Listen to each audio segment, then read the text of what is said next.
Today we're going to take a look at some of the best LEGO Star Wars sets released this year. Overall, I don't think it's been a great year for the LEGO Star Wars theme, but there were some standout LEGO sets that are very good. So without further ado, let's take a look at them. So starting us off in at 10th place, we have the 327th Star Corps Clone Troopers Battle Pack. Controversial for a few reasons, but I still think there are some redeeming qualities to this LEGO set that make it worth buying, though when it is heavily discounted, because quite honestly this is nowhere near worth the $45 that LEGO are asking for it. But if you can grab it around the $30 mark, then I would say it is definitely worth picking up. The 327th Star Corps Clone Troopers look very cool with the yellow detailing, and they even have a new antenna piece as well as a new shoulder pauldron piece, which looks very cool. Also in the set is a new AT-ST build. The designer's got the scale just right in my opinion, and that yellow colouring looks absolutely amazing. There's also 3 super battle droids included in this LEGO set, as well as a really well designed spider droid.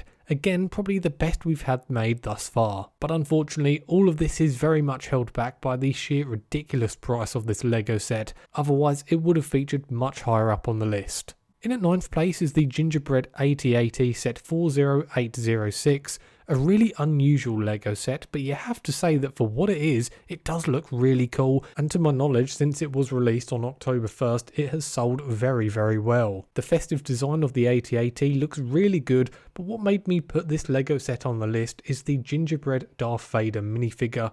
That is absolutely incredible. I particularly love the printing on the back of the cape, and also the fact that the LEGO designers give you the option to switch out his red lightsaber for a candy cane. I think that is a really neat touch. And yeah, as I alluded to earlier, I think this is going to be very popular for the LEGO group. I think it will sell very well. At 8th place we have set 75401, Ahsoka's Jedi Interceptor. I really love the Jedi Interceptors that LEGO have made recently. They really have nailed it down to a T, and this one is no exception. It looks absolutely great on display, and it's a really lovely playset. But it really has suffered again from poor pricing. Had it been priced at $35 instead of $45, it would have been looked upon far more kindly by the LEGO community, but unfortunately that's just not the case, and it is just too overpriced in my opinion. But if you do manage to get it heavily discounted like I did, I think I only paid about £20 for it here in the UK, then you can definitely appreciate this LEGO set for what it is, and it is a great little playset. Of course it comes with a lovely selection of minifigures, including exclusive minifigures like Ahsoka Tano and a brand new Anakin minifigure, which is always great to see. In at 7th place we have the buildable chopper set 75416. Now I'm not going to lie, I am sick to death of all these buildable figures, helmets and busts.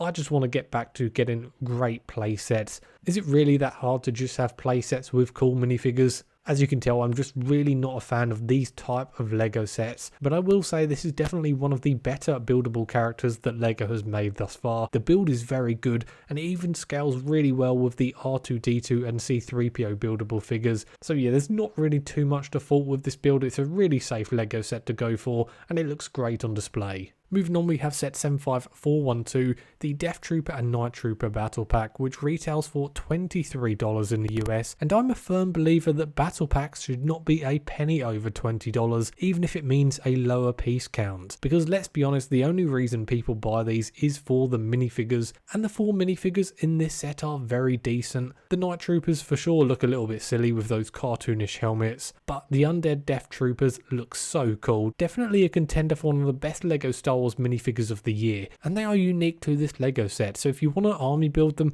then it's going to be relatively cheap for you to do so. Halfway through the list now, and in at 5th place I went for set 75429, the AT-AT driver helmet, which retails for $70. Like I've already mentioned, I'm not the biggest fan of the helmets line, but I have to say this one looks so good. Probably my favourite Star Wars one they've done thus far, because of how detailed and unique it looks. One thing that really stands out to me are the 2 printed Empire logos at the top of the helmet that helps give this LEGO set a real premium feel. And you can just tell this is the kind of LEGO set that will no doubt look really good on display in a bedroom or in an office. At 4th place we have set 40765, the Camino Training Facility, which didn't have a retail price because it was actually this year's May 4th gift with purchase promo, and it really is a great LEGO set. It's something a lot of Clone Wars fans were very eager to get their hands on when we had this leaked. The builds within the set are pretty basic, but the minifigures are absolute bangers.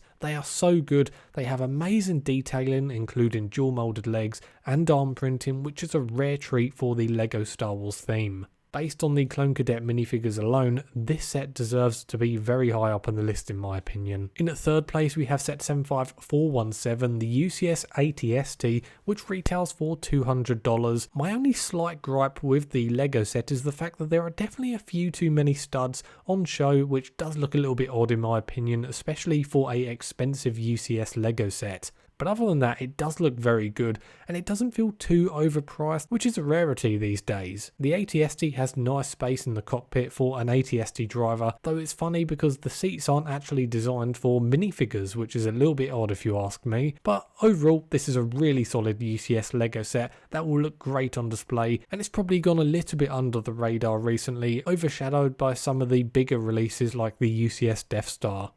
In at second place is set 75400, Plo Koon's Jedi Starfighter Microfighter, which retails for $15, and I really love this set. The last few Microfighters have been pretty great, and this is no exception. The build is really small and compact, but it still looks really good, and I particularly love the colour design. It is very striking, but really LEGO Star Wars fans were all going to be buying this LEGO set for the new amazing Plo Koon minifigure, which is just fantastic. The new moulded head is so much more detailed and durable than the older rubber version. If LEGO makes a new Jedi Microfighter each year with a new Jedi character, then I would be more than happy if this is the kind of quality we get going forward. But moving on to first place, we have set 75409, the UCS Jango Fett Slave I, which retails for $300 and comes with 2,970 pieces and 2 minifigures. Starting off with the minifigures, we have the new Jango Fett minifigure, which looks really great. You've got that new arm printing, which makes him stand out from older versions of the character. However, the same cannot be said for the young Boba minifigure, which looks totally inaccurate, and some of the piece choices, particularly the hairpiece used for him, is totally inaccurate and really ruins the look of the minifigure. But moving on to the Slave I itself, the build is just so good. I thought it would be near impossible to outdo the old UCS Slave I, the Boba Fett version from 2015, but credit to the LEGO designers, they knocked it out of the park and improved on the 2015 model in every way possible. Everything from the cockpit to the curved back of the starship looks so good. For me, it's easily the best LEGO Star Wars set of 2025. But anyway guys, I would love to know what is your favourite LEGO Star Wars set of this year. Let me know down in the comments. And as always, be sure to subscribe to the channel to stay up to date with my latest videos. Thank you so much for watching, and I'll see you on the next one.